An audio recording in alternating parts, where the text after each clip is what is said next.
একটা বিস্কুটের প্যাকেট দিয়ে কিভাবে মিনি অর্গানাইজার বানানো হয় তাই আমি এই ভিডিওতে দেখাবো।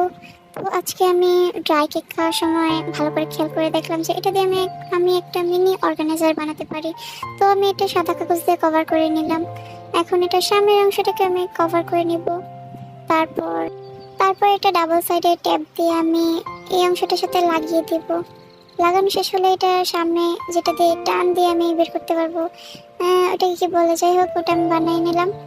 ফার্স্টে কাগজটাকে আমি চার কোণা শেপ করে ভাঁজ করে নিলাম অ্যান্ড একটা কাগজকে মুচড়িয়ে গোল বানিয়ে নিলাম। এখন ডাবল সাইডে ট্যাপ দিয়ে এটার সাথে লাগিয়ে দিলাম। এই তো এটা লাগানো শেষ। এখন আমি এটাকে নিজের মনের মতো ডেকোরেশন করব।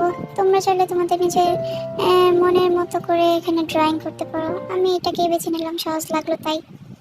তো এই মিনি অর্গানাইজারটা কেমন হয়েছে তোমরা জানাও, আর একটু কপি লিঙ্ক করো। এখানে আমি আমার স্টিকারগুলো রাখবো। Bye bye.